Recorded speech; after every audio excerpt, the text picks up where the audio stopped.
কর্তৃক আয়োজিত আজকের এই সমাবেশের সংগ্রামী সভাপতি এবং নেতৃবৃন্দ, কৃষক ফেডারেশনের নেতৃবৃন্দ সহ বিভিন্ন জাতীয় নেতৃবৃন্দ ও সেক্টর নেতৃবৃন্দ, আমরা এখানে দাঁড়িয়েছি। প্রান্তিক কৃষক ক্ষতিগ্রস্ত হচ্ছে। এই ভূমি কৃষকের জমি কেড়ে নিচ্ছে।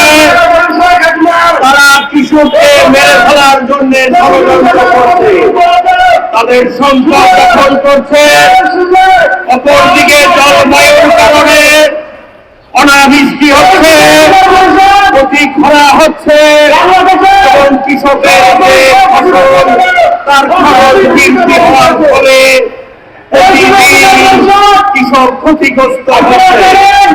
সরকারের বিভিন্ন উদ্যোগ থাকলেও আমরা যেটা দেখেছি, কৃষককে প্রাধান্য দেওয়া হচ্ছে না। কৃষকের যে অধিকার, সেই অধিকার থেকে কৃষককে বঞ্চিত করা হচ্ছে।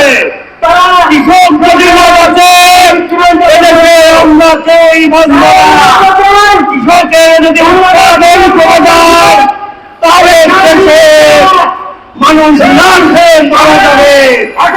আমরা সমাবেশ থেকে বলতে চাই, কৃষকের পরিমাণে ভর্তুকিমূলক সেবা গ্রহণ করতে হবে। কৃষককে মূল্যায়ন করতে হবে। প্রত্যেকটি জেলায় উপজেলায় কৃষকের নেতৃত্ব, কৃষককে তাদের কমিটিতে অন্তর্ভুক্ত করতে হবে।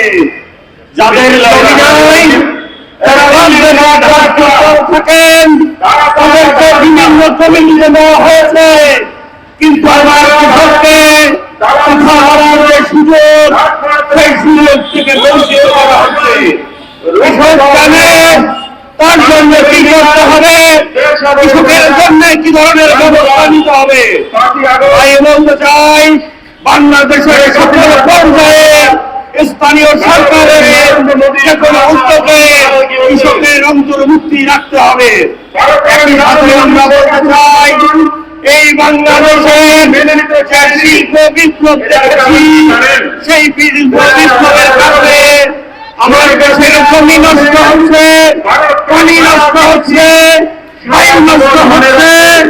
এর ফলে আমার কৃষি যে উৎপাদন, সেই উৎপাদন কমে যাচ্ছে।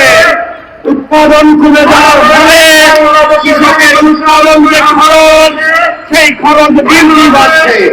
আমরা বলতে চাই, জলবায়ুকে প্রাধান্য দিয়ে কৃষককে তার সহযোগিতা করতে হবে।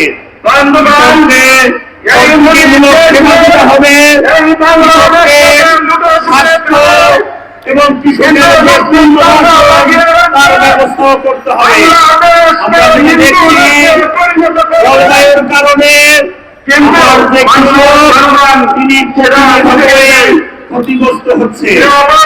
এই সমাবেশ থেকে আমরা এই কথা বলে যে সরকার কৃষককে প্রাধান্য দিয়ে আগামী যে বাজেট হবে, সেই বাজেটে তাদেরকে মূল্যায়ন করবেন এবং